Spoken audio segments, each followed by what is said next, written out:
దయాప్రాప్తురాలా, నీకు శుభము. ప్రభువు నీకు తోడై ఉన్నాడు. భయపడుకుము, దేవుని వలన నీవు గర్భము ధరించితివి. ఇదిగో గర్భము ధరించి కుమారుని కని అతనికి యేసు అని పేరు పెట్టుదువు. ఆయన గొప్పవాడై సర్వోన్నతుని కుమారుడనబడును. ప్రభువైన దేవుడు ఆయన తండ్రి అయిన దావీదు సింహాసనంలో ఆయనకిచ్చాను. ఆయన యాకోబు వంశస్థులను యుగయుగములు ఏలును. ఆయన రాజ్యం అంతం లేనిదై ఉండేది. నేను పురుషుని ఎరుగల దానను, ఇది నాకు ఎలా సాధ్యము? పరిశుద్ధాత్మ నీ మీదికి వచ్చును, సర్వోన్నతుని శక్తి నిన్ను కమ్ముకును. గనుక పుట్టబోయే శిశువు పరిశుద్ధుడై దేవుని కుమారుడనబడును. నేను ప్రభు దాసురాలను, మీ చిత్తమే నాకు జరుగుతుంది.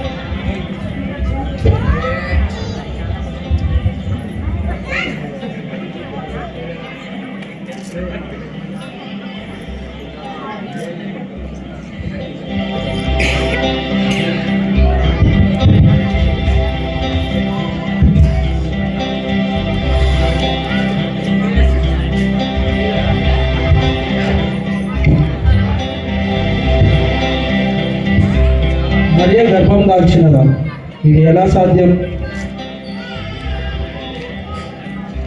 ఆమె నేను రహస్యంగా వీడనాను.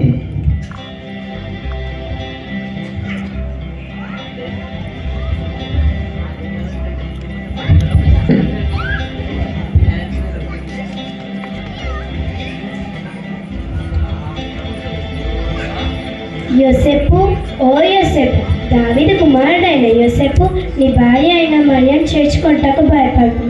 ఆమె గర్భం ధరించినది, పరిశుద్ధాత్మ వలన కలిగినది. ఆయన ప్రజలను వారి పాపముల నుండి ఆయనే రక్షించును.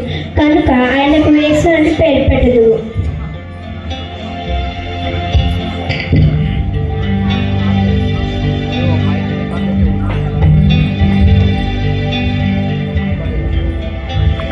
కలయా నిజమా? నేను వెంటనే వెళ్ళి మరియను చేర్చుకోను.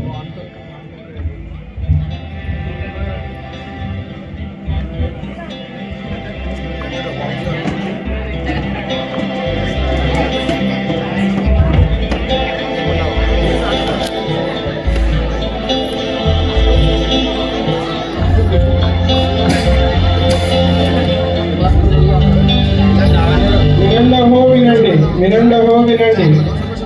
అందరూ తమ పట్టణంలో వచ్చి వాళ్ళ పేరులో మనవి చేసుకోవాలని, నమోదు చేసుకోవాలని మనవి. వినండి.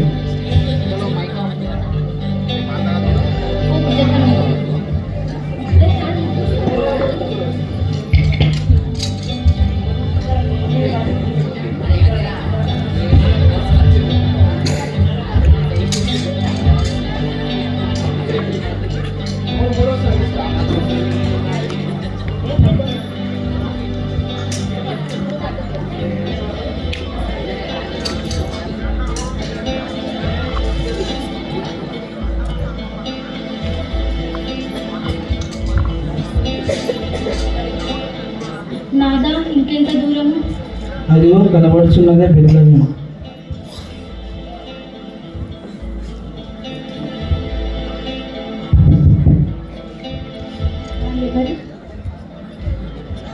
నా భార్య నీకు చూడాలి, మీ దగ్గర కాస్త స్థలం ఉంటే ఇస్తారా? మా ఇంట్లోనే స్థలం లేదు, మీకెక్కడ స్థలం లేదు? వెళ్ళండి.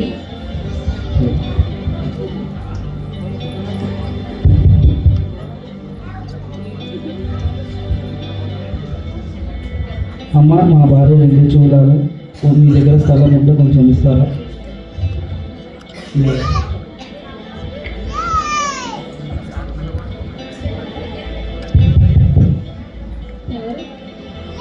నా భార్య నుండి చూడాలి, మీ దగ్గర కాస్త స్థలం ఉంటే ఇస్తారా? సరే.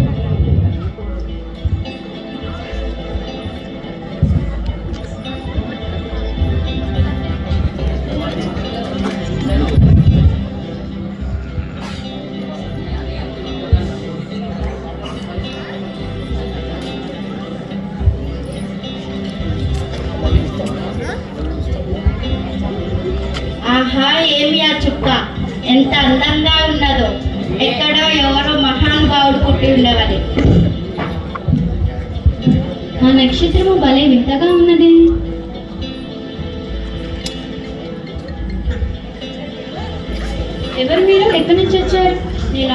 లోకం చూసి వచ్చింది. మీరెవరు? నేను తూర్పు దేశపు జ్ఞాని. యూదులకు రాజుగా పుట్టినవాడు ఎక్కడ?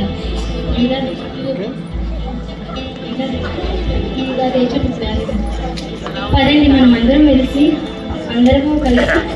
ఆ నక్షత్రం జాడ కనుక్కుందాం.